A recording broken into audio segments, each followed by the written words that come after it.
The man merely flicked his spear, instantly stunning the mercenary captain beside him. Upon first meeting, the captain had assumed, based on the man's fair skin and delicate features, that he was a nobleman raised under protection. But just now, he hadn't expected the spear I threw to travel 100 meters and pierce the bandit's hand. He was unaware that just months ago, I was an ugly, weak vampire who gained my extraordinary strength only after drinking the blood of the forest king.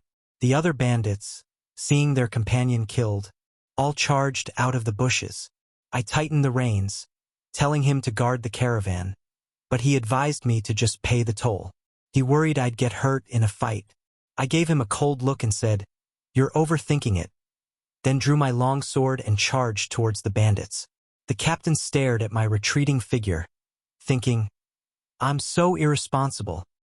He really is a nobleman with nothing but arrogance." Soon, Knight Clement and I subdued the bandits and their entire gang. When I saw the spoils, I remarked on the weapons, "Judging by the material, these are high-grade weapons. How could trash like you possess such weapons?" I asked. The bandits explained that they had encountered a group who boasted that these items were stolen from the Fairchild family, and they had taken them, offering to become my slaves if I released them. Byrne, watching this scene, thought incredulously, "I wiped out the 4 bandit gangs that had plagued the village in just 2 days. Truly worthy of being sent personally by the vice president of the Pylon Guild." I didn't have time to linger and prepared to leave.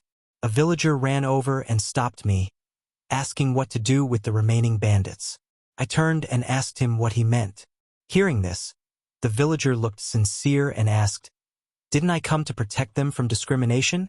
This left me completely bewildered. Fortunately, Clement came over and patted me on the shoulder, explaining that the villagers wanted to make me their master and the village lord. At this, the villagers all knelt down, saying they needed someone as powerful and upright as me. Before I could speak, Byrne behind me suddenly seemed to remember something. He walked over and said, "We've dealt with all the bandits in the area, and the rest have been captured and enslaved." I asked him what this meant, and he continued, "Now the surrounding villages and this area are a no-man's land. In other words, if I wanted, I could become the lord right now." Million perked up immediately and whispered in my ear, "Let me be the lord here." I thought to myself, having power and status doesn't seem so bad. This way, I might be able to use my lordship to counterbalance the church, and most importantly, find a way to increase my strength. Once I become the lord, I can mobilize manpower and resources to help me find that method. Before I could finish my thought, Patrick suddenly burst through the door, frantically explaining that something had happened. The captured bandits had stolen horses and escaped. I went out to take a look and guessed that some of them must have hidden razor blades in their mouths, and that they had attacked several mercenaries during their escape. I surveyed the surroundings. Yes, they had. I looked at Patrick and asked if he was injured too. He said he was fine, just some minor scratches, and most of the blood on him was Laban's. Seeing my men injured, veins bulged on my forehead, and I roared, "How dare they hurt my men?" Then I said I wouldn't let them live, and turned to leave. Seeing this, Clemma grabbed her weapon, ready to come with me. I told her to stay and guard the village to prevent other bandits from returning, and to tell the village chief that I accepted the offer to become the local lord, and to let her treat the wounded first. Clemma was excited. She finished and asked if she should now call me lord.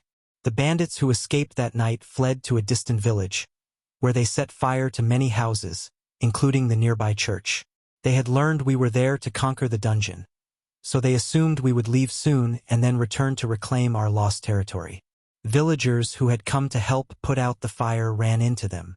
The bandits, seeing them, chuckled and asked, "Since the Black Night, life must be much better now that you've wiped out these bandits. But now your master is back. We'll deal with you after we take the silver mine on the mountain. From now on, anyone who disobeys will be killed." With that, he swung his sword and killed a villager, but before he could finish speaking, 2 hands clad in red armor appeared on his face.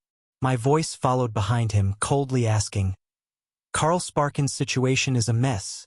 It must be the work of you damned bandits." With that, the hands forcefully snatched his phone. Before the other bandits could even react, I rose and coldly glared at them.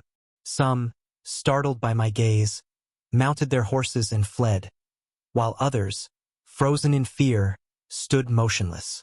When one of them finally came to his senses, he knelt beside me, begging for mercy, promising never to do it again. Before he could finish speaking, I flashed past, taking his life.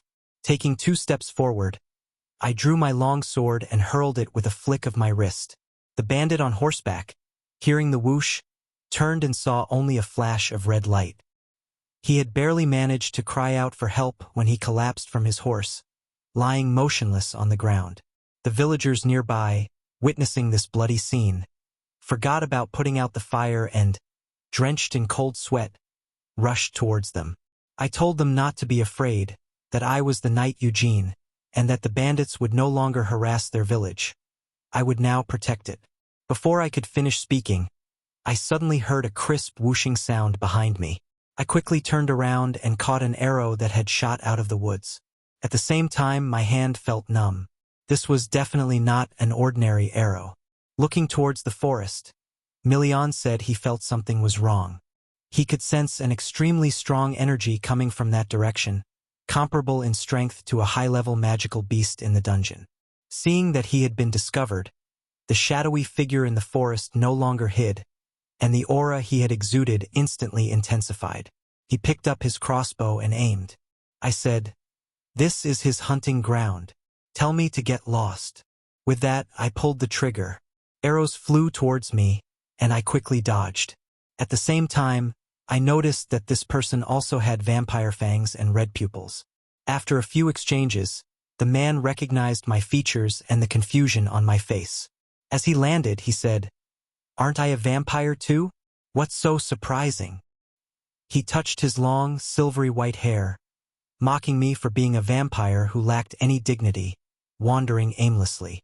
Then he said his name was Del Mondo, and that the cold, blue blood of the Nophyros family flowed within him.